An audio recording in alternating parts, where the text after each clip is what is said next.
Viewers, आपको channel में खुशामदीद कहते हैं। उम्मीद है कि आप खैरियत से होंगे। आज हम सिंगाड़े के बारे में डिस्कस करेंगे। सिंगाड़ा मुफीद फल ही नहीं, दवा भी है। सिंगाड़ा पानी में कीचड़ के नीचे उगने वाला मारुति शक्ल का फल है और अपनी इस शक्ल की वजह से नापसंदीदा लफ्ज़ के तौर पर बोला जाता है। इस फल को उर्दू में सिंगाड़ा और अंग्रेज़ी में वाटर चेस्टनट कहते हैं। सर्दियां शुरू होते ही मंडियों और बाज़ारों में दुकानों पर गाहक की नज़र में आना शुरू हो जाता है। जनूबी एशिया में आमतौर पर इस मेवे या फल को सिंगाड़ा के नाम से जाना जाता है, जबकि पानी फल समेत इसके मुतअद्दिद नाम हैं। सिंगाड़ा पौधे की जड़ों में उगता है। आलू की फसल की तरह इसकी सब्ज़ रंग की टहनियों पर पत्ते नहीं उगते और ये टहनियाँ 1 से 5 मीटर ऊंचाई तक जाती हैं।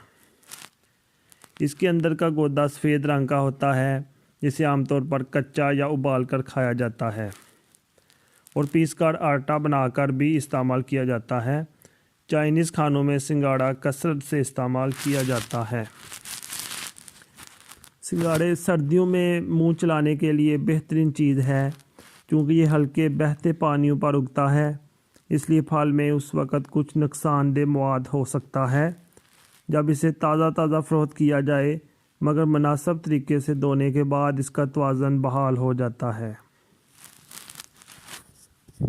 इसके छिलके उतारने या किसी मशरूब में टुकड़े करके डालने, सलाद में इजाफ़े, सूप, सालन या करी में डालने से कबल 7 मिनट तक उबालना, भूना या बाब में रखा जाए तो बेहतर है। इसे पिज़्ज़ा की ऊपरी सजावट के लिए भी इस्तेमाल किया जा सकता है, जबकि पूरे चिकन में भरा जा सकता है। इसे पाउडर बनाकर केक और पुडिंग्स बनाने के लिए इस्तेमाल किया जा सकता है, जबकि अचार के तौर पर ज़हीरा किया जा सकता है। सिंगाड़े में कार्बोहाइड्रेट्स बहुत ज़्यादा मकदार में पाए जाते हैं। प्रोटीन, विटामिन बी, पोटाशियम और कॉपर भी काफ़ी मकदार में होते हैं। कच्चा सिंगाड़ा हल्का, मीठा और खस्ता होता है, जबकि उबला हुआ सिंगाड़ा और भी ज़्यादा मज़ेदार और जायकादार हो जाता है। सिंगाड़े का जायका टेस्ट बिल्कुल मुनफरिद होता है और इसके खाने से भूख में भी इजाफ़ा होता है। अगरचे सिंगाड़े में मौजूद कैलोरीज़ दूसरी सब्ज़ पत्तों वाली सब्ज़ियों की निस्बत कम होती हैं, ताहम इसमें मौजूद आयरन, पोटाशियम, कैल्शियम, जिंक और फाइबर की मकदार इसके इस्तेमाल में इजाफ़ा का बायस बनती है। सिंगाड़े के इस्तेमाल से थकावट दूर होती और जिस्म में खून की तरसील बेहतर होती है। ज़चकी के बाद औरत के लिए सिंगाड़े के आटे का इस्तेमाल बहुत मुफीद साबित होता है। सिंगाड़े के आटे को गूंद कर जिस्म की सूजी हुई जगह पर लेप करने से तकलीफ़ रफ़ा होती है। सिंगाड़े के गूदे से बनाया हुआ सफ़ूफ खांसी से निजात दिलाता है। पानी में उबाल कर पीने से कब्ज़ की शिकायत दूर होती है। मैदे और अंतड़ियों के इल्ज़ाम के लिए मकवी है। सिंगाड़े के इस्तेमाल से बढ़ापे में याददाश्त कम होने के इम्कानात घट जाते हैं। सिंगाड़ा पोशीदा अमराज के शिकार मर्द और ख़वातीन के लिए तोहफ़ा खुदा है। ये कमज़ोर मर्दों और ख़वातीन के माहाना निज़ाम के लिए भी मुफीद है। सिंगाड़े के सफ़ूफ में दूध या दही मिलाकर इस्तेमाल करने से पेचिश से आराम आता है। इनके इस्तेमाल से दांत चमकदार और मसूड़े सेहतमंद होते हैं। नवंबर के दूसरे हफ्ते से फरवरी तक सर्दी बढ़ती है। इसमें भी सिंगाड़ा ज़ुकाम और सर्दी का मुकाबला करने में मुआवन बनता है। पेशाब की ज़्यादती बड़े बूढ़ों को बहुत तंग करती है।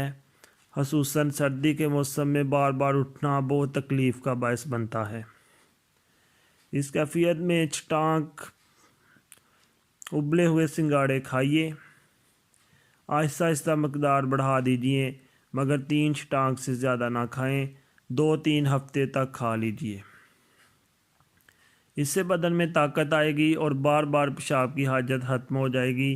ताज़ा ना मिलें तो तोला भर सूखे سنگاڑے کا سفوف کھائیے۔ اس کے مزید فوائد دیکھتے ہیں۔ گردے کی خرابی کی وجہ سے کھانسی کو فوراً روکتا ہے اور گردے کی اصلاح کرتا ہے۔ نشے اور خمار کو سنگاڑا درست کرتا ہے۔ جریان کے علاج میں سنگاڑے کا استعمال مفید ہوتا ہے۔ حلق کی خشکی کو دور کرتا ہے۔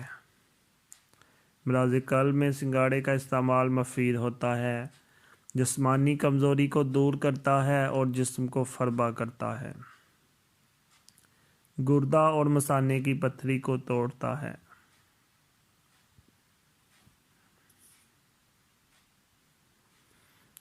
غرض یہ کہ سنگاڑے کا استعمال بے حد مفید ہے۔